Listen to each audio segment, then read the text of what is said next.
There is a story the river once told the mountain.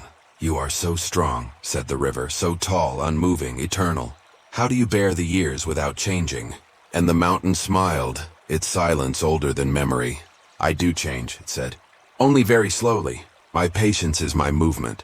We are all somewhere between the river and the mountain, flowing and still, holding on and letting go. Aging is the slow conversation between those two forces. In youth we rush like water, fast, curious, chasing shape and sound. As we grow older, we begin to notice how the rocks beneath us have softened our edges, how the bends in the stream have taught us humility. But there comes a day when the current slows. The mirror shows new lines, our bodies whisper their fatigue, and the world feels a little less certain. That is when fear often visits, the fear of loss, of fading, of being forgotten. We look back and wonder if we have done enough, loved enough, mattered enough. Aging is not cruel. It is honest. It strips away what was never truly ours to keep.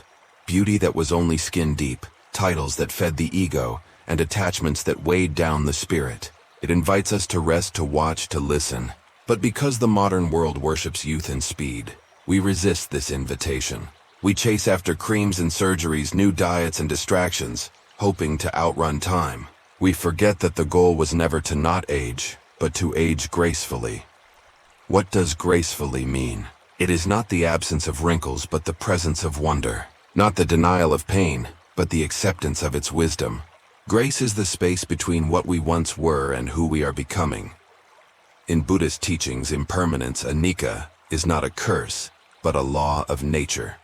Everything that rises will fall, and everything that falls will rise again in another form. The flower wilts to feed the soil. The sun sets to make room for the moon. The river surrenders to the ocean. Why should we be any different? If you are listening to this and feeling afraid of aging, pause. Take a slow breath.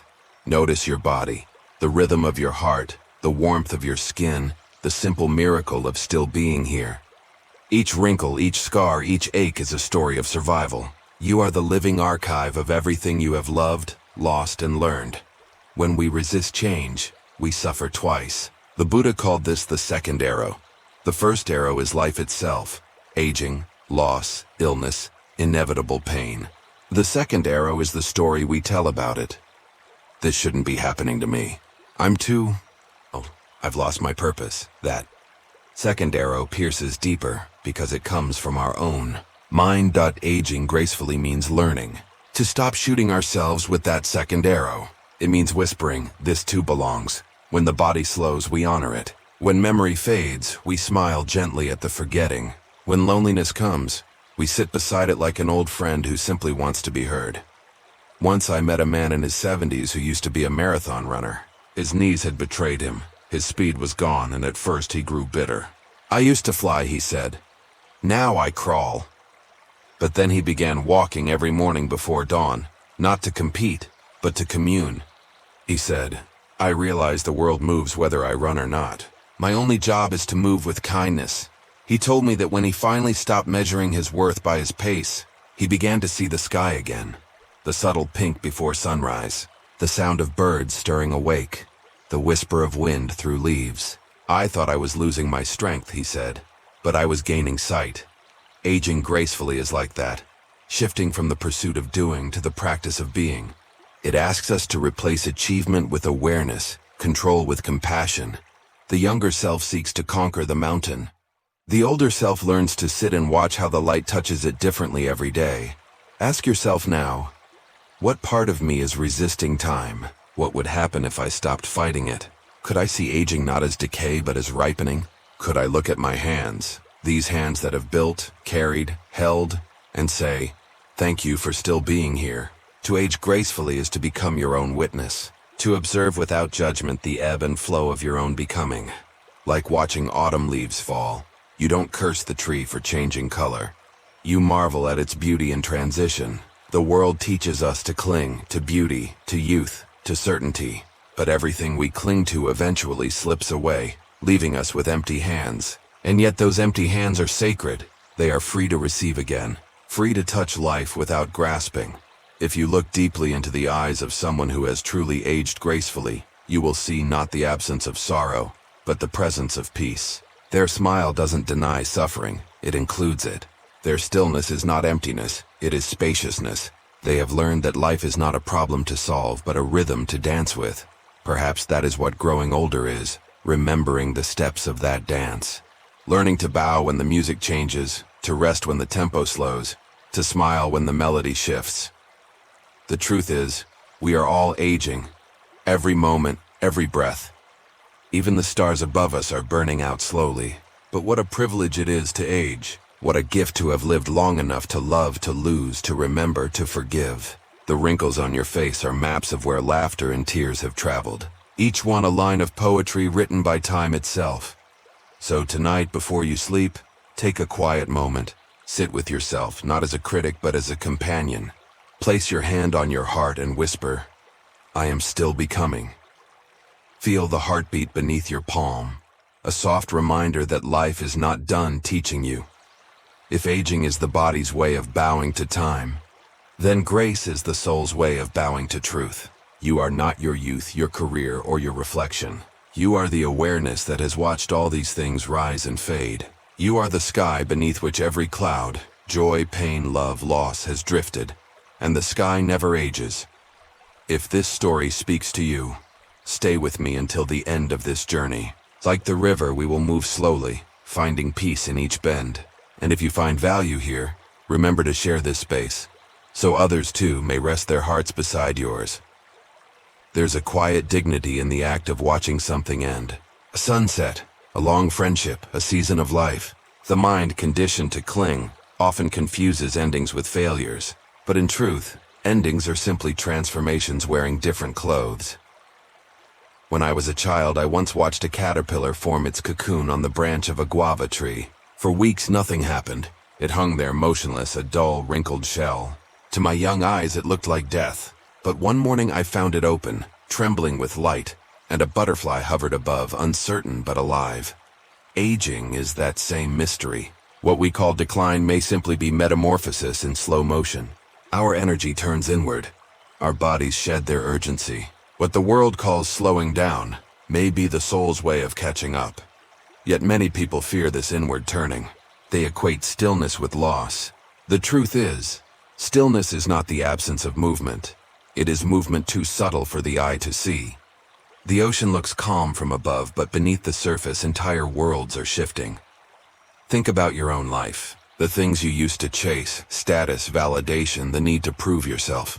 How many of them still matter now? As years pass, life simplifies itself for us. The circle grows smaller but truer.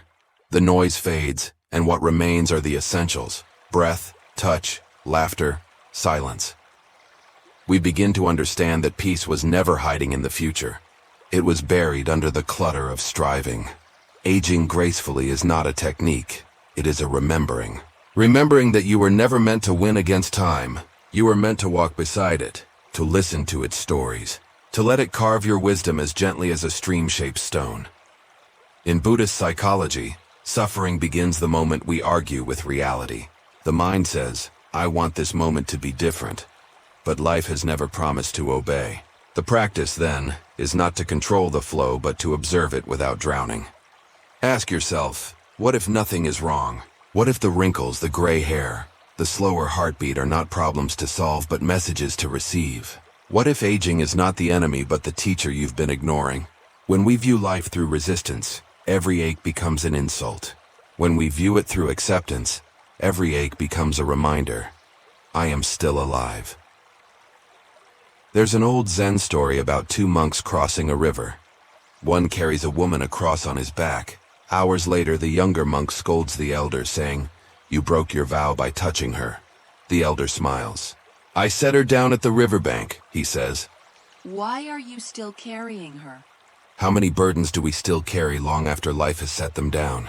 Regrets, comparisons, bitterness. Aging gracefully is about releasing the unnecessary luggage. The lighter we travel, the farther we can go. When you are young, you measure time by addition. What you can gain, who you can meet, what you can build. As you age, you measure by subtraction. What you can let go of, who you can forgive, how you can live more simply. The paradox is that both directions lead to fullness. I once met a woman in her 80s who had lost her husband and 2 children. Her house was small, her income modest, but she radiated warmth. When I asked how she kept her joy, she said, "I decided not to let pain have the last word. I sit with it every morning like tea. We talk, and then I get on with my day." She told me that sorrow taught her to be kind, because everyone she meets carries an invisible bruise. "If I can make someone's load lighter," she said, "my day has meaning." That is the alchemy of aging, turning grief into compassion, fear into faith, endings into beginnings. The Buddha once said that life is like a house on fire. Everything is burning, moment by moment. But instead of panicking, the wise one looks for the exit, which is not out there but within. The exit is awareness. The doorway is acceptance. Notice how the body changes over time. The eyes soften, not only because vision fades, but because judgment does too. The hands tremble, but they also learn to hold more gently. Even pain, if we meet it with mindfulness, becomes a teacher in humility. The modern world sells the illusion of eternal youth.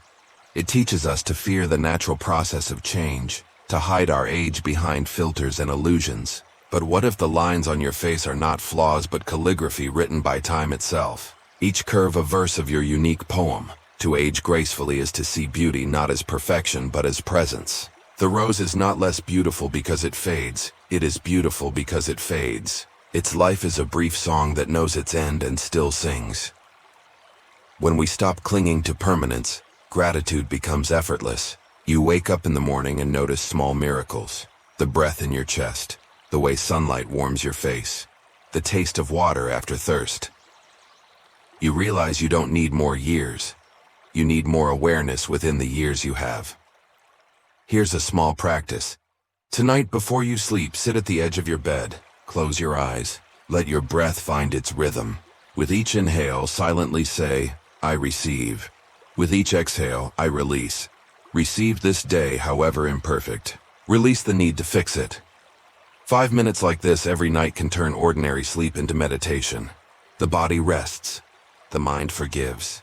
The heart opens a little wider. Aging is not a punishment. It is the universe's way of slowing us down so we don't miss the beauty we once rushed past. Sometimes I imagine life as a great ocean tide. When we are young, the waves throw us high, full of motion and desire. As we grow older, the tide recedes, not because it is weaker, but because it is returning home. To the deep, to the source. Ask yourself, what am I returning to? What truly matters now? Whose voices still echo when the noise fades? This is how we walk toward inner peace, not by adding something new, but by uncovering what was always there. The still point inside that does not age, does not fear, does not end. And in that stillness, we find that aging gracefully is not about the years that pass, but the wisdom that remains.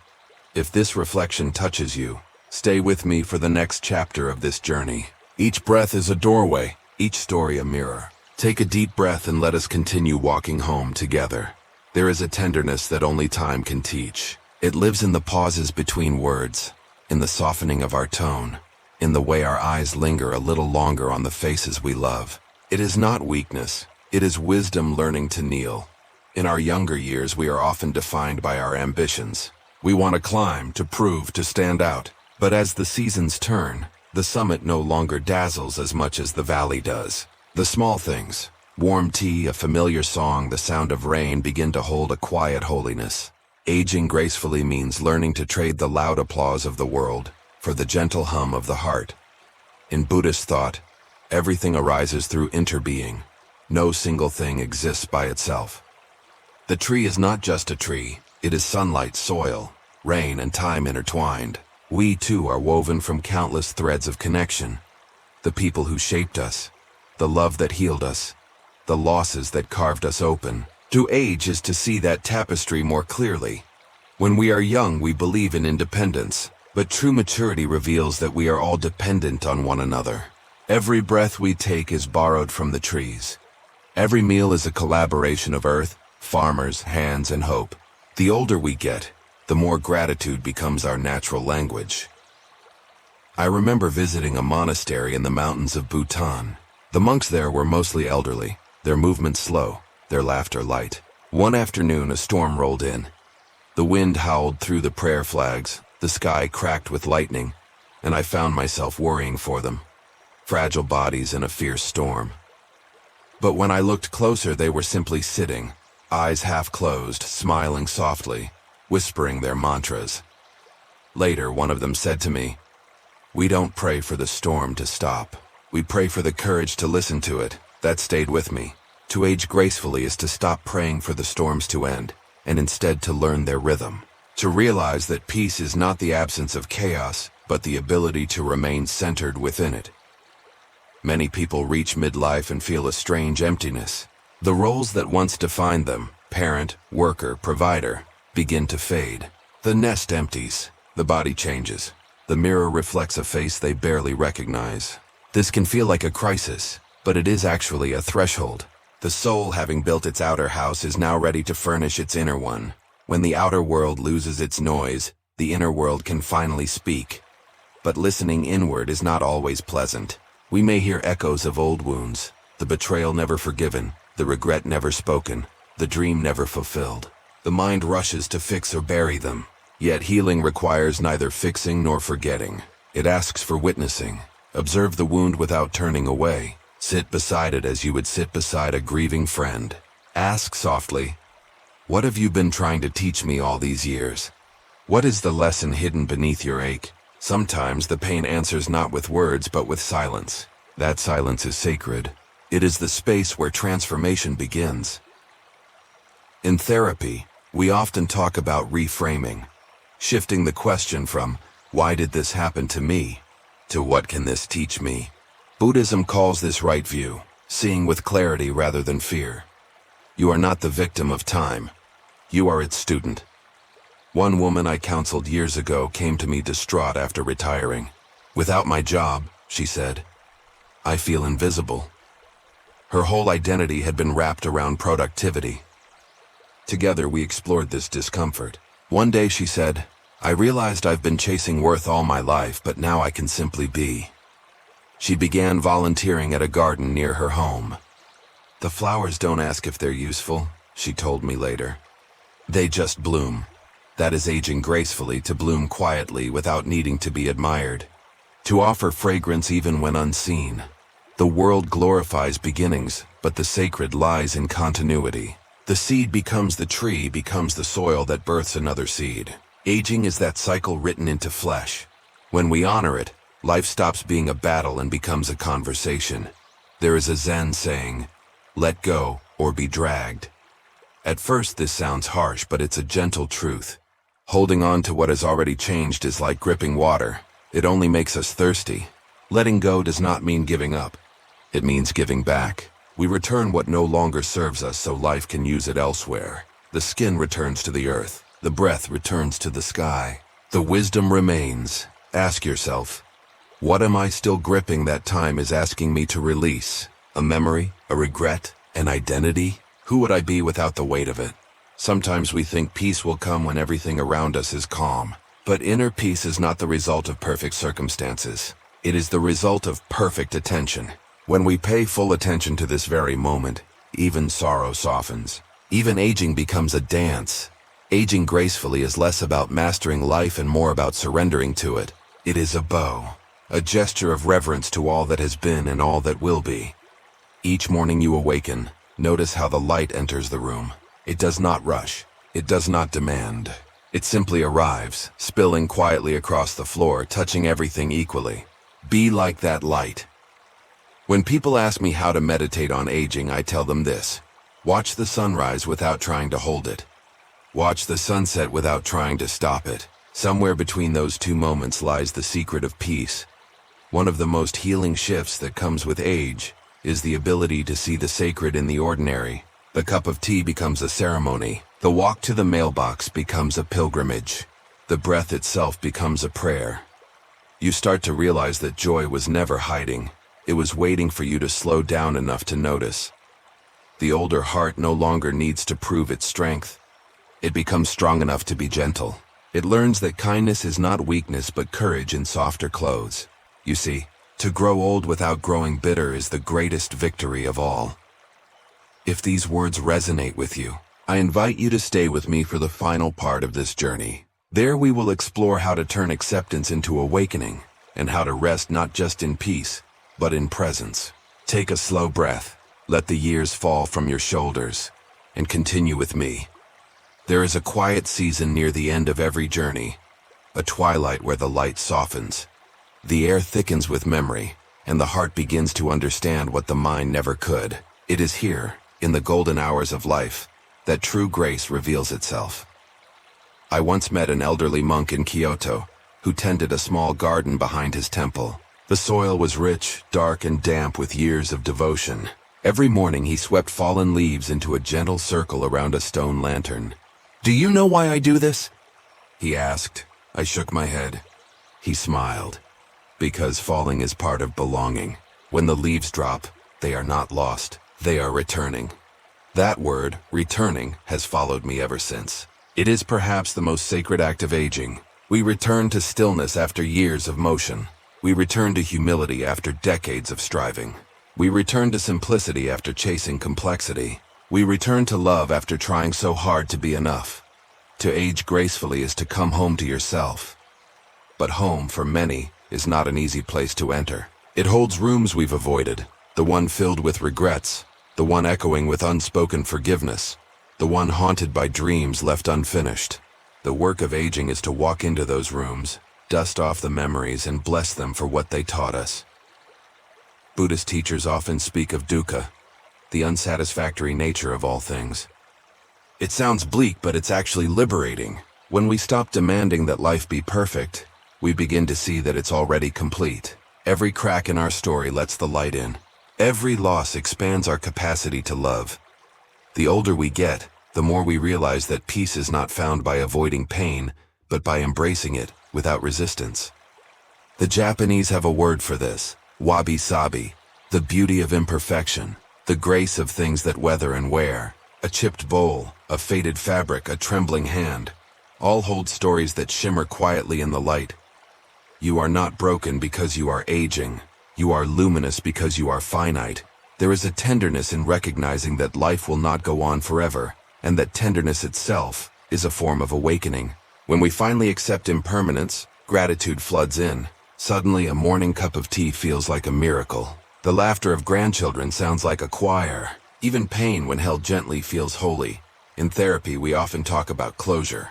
But aging teaches a deeper truth. Not everything closes. Some chapters end mid-sentence. Some wounds never vanish. They soften, they transform. Healing is not erasure. It's integration. Ask yourself, can I bless the story without needing to rewrite it? Can I thank the pain for deepening my compassion? Can I love the person I was, even when I didn't know better? When you begin to answer yes, the past loosens its grip. The heart no longer clenches at every memory. You begin to meet yourself with the same kindness you once reserved for others. This is the heart of metta, loving kindness meditation. It begins with the self. You sit quietly, breathe slowly, and repeat, "May I be safe. May I be peaceful. May I live with ease." Then you extend it outward. May others be safe. May they be peaceful. May they live with ease. When practiced over time, something subtle happens. The walls between self and other begin to dissolve. You realize that the peace you wish for them is the peace you need for yourself. The forgiveness you offer others frees you too. That is the great paradox of aging wisely. The more we surrender, the more we gain. The more we loosen our grasp, the more life can flow through us. Imagine your life as a candle. In youth, the flame burns fiercely, consuming wax with wild hunger. As the years pass, the flame steadies, smaller but clearer. It no longer leaps, it glows. And just before it goes out, its light becomes most radiant. That radiance is awareness, the understanding that even as the body fades, consciousness remains vast. Like sky, you are not the candle, you are the light it gave. Once I asked a hospice patient what he feared most. He smiled faintly and said, "Not being ready to say thank you." That stayed with me. Gratitude is the final language of the soul. It is how we bow to everything that has carried us. Our parents, our mistakes, our joys, even our suffering. Each breath, a bow. Each exhale, a letting go. You don't have to wait until the end to practice this gratitude. Begin now. Look around you.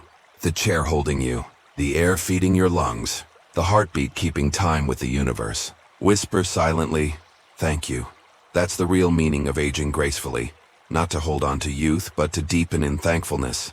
There's another story I carry with me. A teacher once asked her students to describe enlightenment. One said, "It is the end of desire." Another said, "It is peace beyond sorrow." The teacher smiled and said, "Enlightenment is doing the dishes with love. Simple, ordinary, present." Aging gracefully brings us back to this ordinariness, which was never ordinary at all. We learn that the sacred is not elsewhere. It's in this breath, this moment, this life, just as it is. So when you wake tomorrow, try this. Sit up in bed before reaching for your phone. Feel the warmth of the sheets. Listen to the quiet hum of the morning. Take one deep breath and say silently, "I am here. I am enough. I am grateful."